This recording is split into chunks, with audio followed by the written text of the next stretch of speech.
Hello and welcome back. This is David from the Personal Finance Squad. We just finished up with section 8.6. We saw Jasper consolidate his balances by getting a lower rate on the credit cards that he's paying today. So a consolidation effort took place to take the balances and transfer them over, in his case a zero interest introductory offer for 18 months. And that allowed him to knock a significant amount of his balance down. Okay, so now what we need to do is look at situations where a lower interest rate cannot be achieved. So this means a lower interest rate than what you currently pay now, or down to the 0% interest rate for that time period that Jasper received. In reality, there's a lot of people out there with credit card debt, so it is important to know how to actually pay down the balances to the most efficient and financial way possible.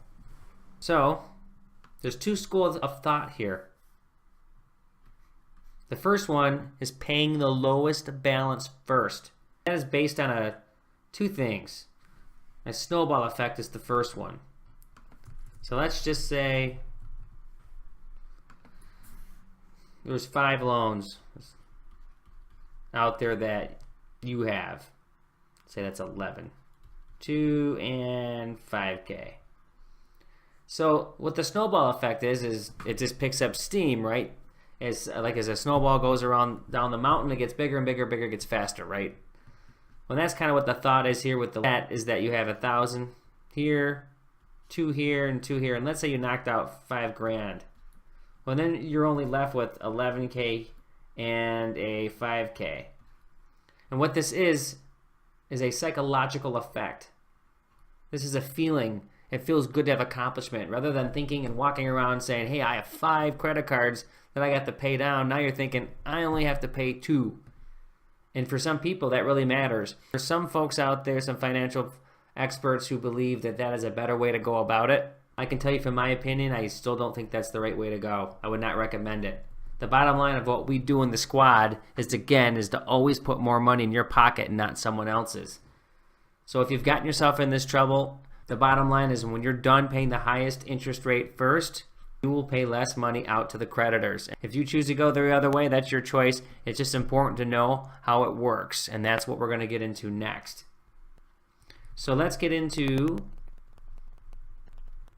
a sample.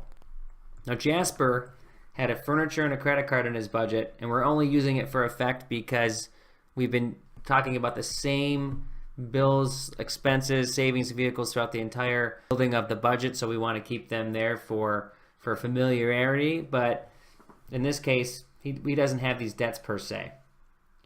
So let's look at the grid here, and we see the first thing that sticks out is that the APR is 24% for furniture.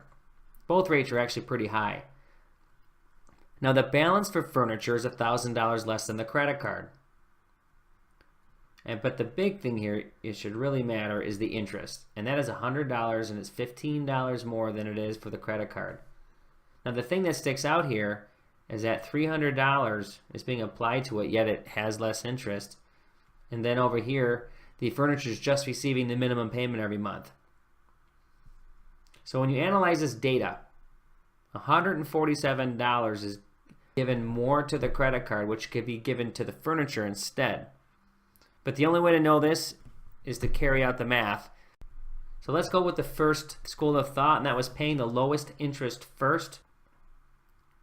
So if we run through the numbers, we can see that 23 months, and that's what it'll take to pay off that card. And $982.46 in interest will be totally accumulated and paid. Now you can see what happens here is that when this 23rd month is done, and this is going to happen with any cards that you pay off to create the snowball effect, or the snowball effect would happen no matter what, paying off multiple cards. When one is done, you're going to have more money to accumulate to throw into the next card.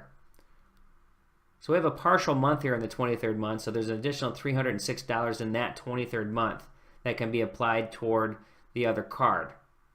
So that would be the credit card straight up. So now instead of $120, $170, you get a $427 number, and then subsequently you get $453 because the total amount toward the credit cards was $453. If we go back up here and take a quick peek, which is right here. Okay, so when the math is all ran out, which is easier to do behind the scenes or through a calculator that you can do online. Once we get through this, we'll show you how to do that. But here's the total amount of interest. So that's the first set. Now we're going to go through the second set and we'll compare these numbers. So this is certainly things you don't have to remember. We'll see it in the little grid below and in another sheet here. Now the next school of thought is paying the highest interest card first. And now you can see what happens here is the budget changes. So here's the highest interest, right? 185 respectively. But this minimum payment is 153, so the budget's going to stick with that 153. And then we're going to make an assessment and go, you know what? We don't want that 153. We want the entire amount of every dollar we can get toward the furniture because it's charging the most interest. So we're going to change that and go to 331.30. Now the minimum payment is here for the card at 121.70, so the old budget payment is gone. And now the new payment is the minimum at the 121.70. Okay. And by the way, just for a balance effect, that equals 453.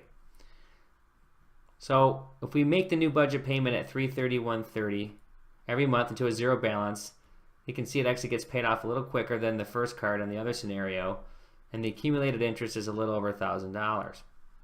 And in the same occurrence, in the 20th month, there's some leftover money.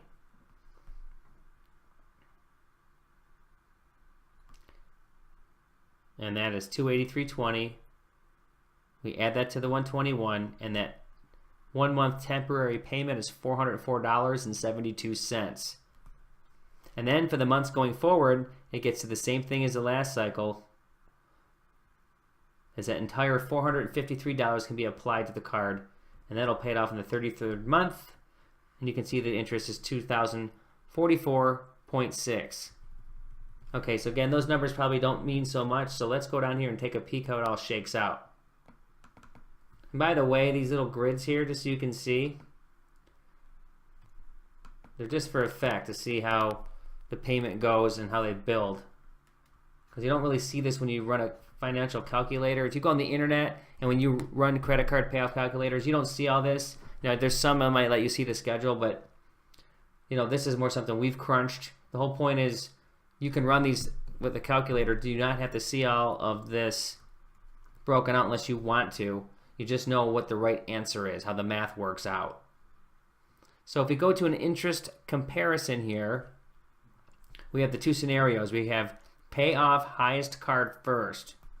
So the furniture was receiving the most interest. They got $331.30, and the minimum payment was just made on the credit card until this is paid off. So here's the interest amounts we were talking about before, and we see a grand total of $3,056.28. And then on the inverse, the lowest card first, the credit card received $331.30 and the furniture got $121.70. And then we add up those numbers and we see a total calculation of $3611.12. So we can see that the interest is less on the highest card first method than it is the lowest card first method by $554.84. Now every card scenario is different, interest rates are different, owing balances is different. The whole point is to make sure that you understand interest. What is charging the most interest on the cards? That again is the plan of attack. And you knock one out and then you go to the next one that's doing the same thing and you keep doing that and keep doing that and keep doing that. Now what we didn't show you here, which you could choose to do, is that if you had $331.30 for the one card and $121.70, what we did here, just so you know, is we just kept the payments consistent.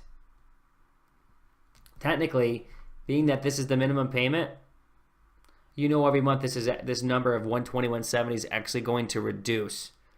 It might be by $1 or $2, and you could actually say, if this went down to $119.70, you technically could turn around and pay $333.30 if you wanted to.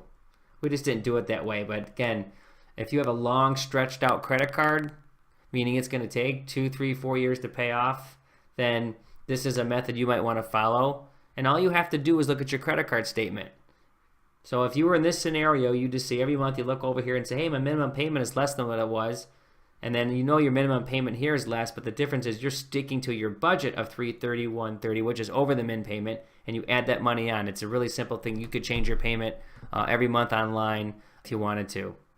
So just keep that in mind. It's a little bit of an option, but it's not huge in the scheme of things, but it can make a difference, again, if you have huge balances to pay off. So I hope you can see the value here that, again, paying off the highest card first is the plan of attack. And if you choose to go the other way for a psychological snowball effect, then that's your option. But here in the squad, we want more money to stay with us. I think that's what we're going to do at this point, is conclude this section. And we will get into section 8.8 about diverting additional cash in your budget to pay off multiple cards. Thanks again for joining, and we will see you in the next video.